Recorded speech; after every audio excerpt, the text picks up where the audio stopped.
மயக்கம் என்ன சாப்பிட்டோம் அப்படின்னு சொல்லிட்டு பார்த்துடலாம். சிக்கன் பிரியாணியும் மட்டன் கிரேவியும் மீன் வறுவலும். இன்னைக்கு எங்கள் வீட்டில் தடபுடலா விருந்து. பார்க்கலாம் வாங்க. நேற்றுக்கு ஞாயிற்றுக்கிழமை அன்னைக்கு மட்டன் கிரேவி, சிக்கன் பிரியாணி, மீன் வறுவல் 3 செய்யலான்னு முடிவு பண்ணிட்டா. 3 ஐட்டம் இருக்குங்காட்டி 3ஆக பிரித்து 3 பேர் செஞ்சால் முதல்ல தாரணி பிரியாணி செஞ்சிச்சு. பிரியாணி எப்பவுமே தாரணிக்கு விட்ருவோம், நல்லாவே செய்யும். இன்றைக்கி கொஞ்சம் அதுலேயும் வித்தியாசமாக செஞ்சது. முதல்ல நெய், தேங்காய் ஊற்றி தாளிச்சிக்கிச்சு. பட்டை, கிராம்பு, அப்புறம் அன்னாச்சி மொக்கு இதெல்லாம் போட்டு தாளிச்சிட்டு வெங்காயத்தை போட்டு நல்லா மணம் வர வரைக்கும் வறுத்துட்டு அதுக்கப்புறம் ஒரு 5-6 தக்காளி அரைச்சி அதோடு ஊற்றிக்கிச்சு. அந்த தக்காளி நல்லா கொதித்து வெந்து வந்ததுக்கப்புறம் கையில் இருந்த சிக்கனை 3/4 கிலோ சிக்கன் 2 டம்ளர் அரிசிக்கு போட்டுக்கிச்சு. அது கூட பச்சை வெங்காயம் ஒரு கை இதெல்லாம் போட்டு நல்லா வதக்கிட்டு ஏற்கனவே மசால் வறுத்து அரைச்சி வச்சுருந்தது. என்ன மசால் அப்படின்னு சொன்னாக்கா பட்டை, கிராம்பு, பிரியாணி இலை, அன்னாச்சி முக்கு, இது மாதிரி இந்த மசாலாக்கள்லாம் சேர்த்து அரைச்சி வச்சுருந்தது. அதையும் அதோட கூட சேர்த்துட்டு நல்லா கொதித்து வெந்து வருது. சிக்கன் தண்ணி விட்டு வருது நல்லா. இப்போ புதினா மல்லி கூட சேர்த்துக்குச்சு.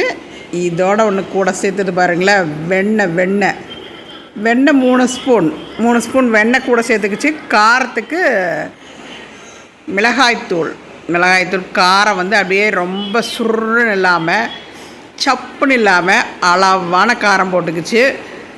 அப்புறம் தேவையான உப்பு இதெல்லாம் சேர்த்துட்டு இப்போ நம்ம மட்டன் கிரேவி வைக்கிறதுக்காக மட்டன் வேக வச்சு எடுத்து வச்சுருந்தோம். அதோட சூப்பை வடித்து சிக்கன் பிரியாணியோட சேர்த்துக்க போகிறோம். ஆமாம், அதுக்கு தண்ணியே ஊற்றாமல் சிக்கன் பிரியாணிக்கு மட்டன் சூப்பை எடுத்து சேர்த்துக்க போகிறோம். அதை எப்படி இது கூட சேர்க்கலாம் அப்படின்னா சேர்க்கலாம். நல்லா இருந்துச்சு, நல்லா இருக்கும். இதோட தேங்காய் பால் 1 டம்ளர். மொத்தத்தில் தண்ணியே உலக்கி ஊற்றுறதில்ல, இது மட்டும் அளந்து ஊற்றியாச்சு. அரிசி உள்ளே போட்டுட்டு தயிர் ஒரு 100 கிராம் அளவுக்கு இருக்கும் தயிர். அதை கூட சேர்த்துட்டு ஒரு லெமன் ஒன்று புழிஞ்சு விட்டுட்டு நல்லா ஒரு கொதி நல்லா வெந்த 3/4 வாசி வெந்ததுக்கப்புறம் தம் போட்டு வச்சுக்கிச்சு. கொஞ்ச நேரம் நல்லா ஒரு 10-20 நிமிஷத்துக்கு மேலே இருந்திருக்கும். அப்படியே ஸ்லோவாக வச்சு இப்போ எடுத்து பார்த்தா பிரியாணி சும்மா ஜம்முன்னு இருந்துச்சு, நல்லா இருந்துச்சு. மொத்தத்தில் சிக்கன் பிரியாணி கொஞ்சம் கூட காரம் அதிகமாக இல்லாமல் காரம் கம்மியாக இல்லாமல் பிரியாணி மாதிரி அளவான டேஸ்ட்டில் சூப்பராக இருந்தது.